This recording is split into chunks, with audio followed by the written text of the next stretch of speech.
satu dulu nih, politisi dari Partai Gerindra. Bang Kamrus, Pak Prabowo kan selain pendiri, pembina, akhirnya menjadi ketua umum dari Partai Gerindra ya.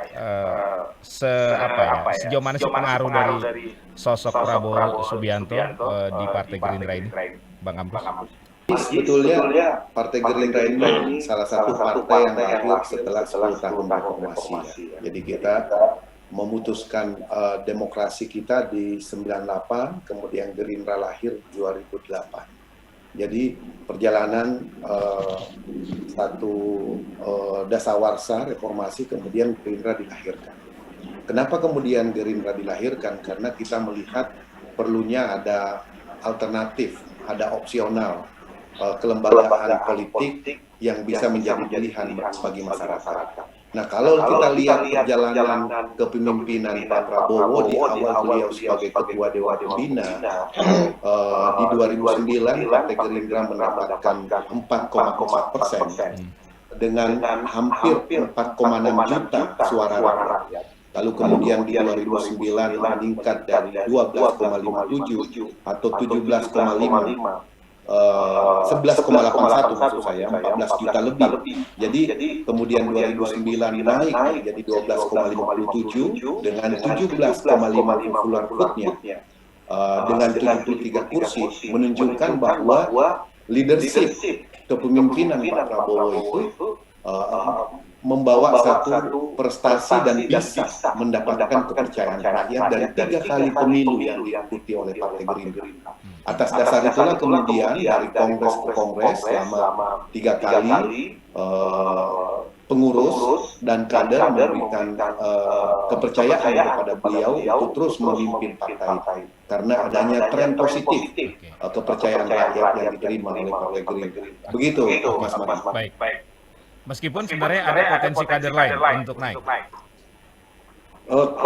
Di Gerindra sendiri sejak pertama kali ikut 2009 pemilu, 2010 itu kita sudah melakukan sistem perkaderan dan itu diwajibkan. 2010, 2011, 2012. Ada satu camp besar yang dibuat di Bogor, lalu kemudian diwajibkan seluruh KSB, Ketua Sekretaris Bendahara sampai tingkat kecamatan PAC, itu wajib ikut. Masuknya hari Minggu, keluarnya Sabtu depan, 7 hari 7 malam. Dan proses itu kemudian 3 tahun itulah yang memperkuat infrastruktur kita menghadapi 2014. Sehingga kenaikannya dari 2009 ke 2014 itu lebih daripada 100% karena infrastruktur organisasi kemudian kesiapan SDM kader di tingkat PAC, tingkat kecamatan itu makin kuat. Ada kesamaan visi, kesamaan pandangan. Karena di Gerindra kita memiliki manifesto politik yang di dalamnya menjadi guidance untuk jati diri kader, visi misi dan juga prinsip dasar dari pokok-pokok perjuangan yang diharapkan Indonesia ke depan dan menjadi perjuangan kita di Partai Gerindra. Oke, Bang Kamrus, meritokrasi jalan di Gerindra atau memang partai ini masih sangat bergantung kepada sosok Prabowo?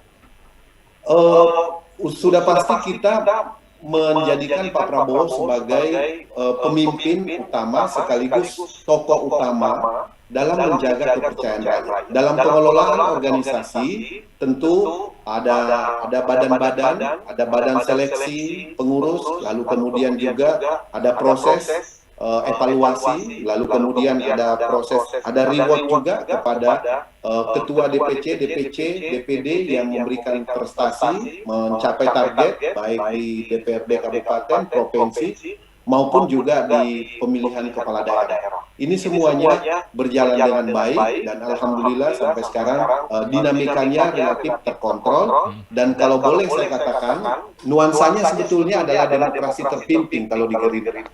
Demokrasi terpimpin yang kemudian sarananya pengambilan keputusan akhirnya itu ada di tingkat Dewan Pembina. Begitu Mas. Oke. Tapi sebagian besar keputusan penting Partai Gerindra diputuskan di DPP apa di Hambalang?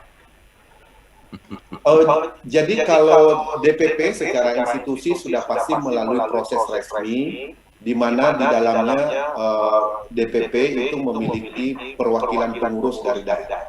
ketua-ketua DPD di seluruh Indonesia itu adalah anggota Dewan Pembina ex officio, di mana ketua Dewan Pembina adalah Pak Prabowo yang memiliki kewenangan di dalam ADART untuk mengatur atau untuk memutuskan kebijakan strategis. Tetapi ex officio ketua DPD itu adalah anggota Dewan Pembina.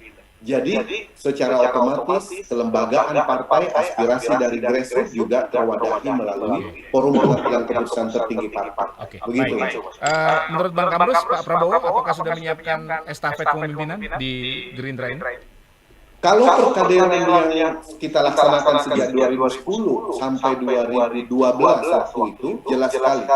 Beliau investasi terbesarnya adalah di sumber daya manusia. Mulai dari kaos kaki, sepatu, sampai topi, sampai minum susu setiap pagi, semua beliau siapkan sebagai sarana investasi awal. Jadi, concern beliau terhadap pengembangan sumber daya manusia di Partai Gerindra itu bukan hanya untuk menjadi pengurus partai, tetapi next akan menjadi orang-orang yang akan dipercaya oleh rakyat di tempat-tempat pengabdian baru. Jadi sangat concern beliau terhadap perkaderan. Begitu, Mas. Oke, baik. Terima kasih Bang Kamrus Samad, politisi Partai Gerindra.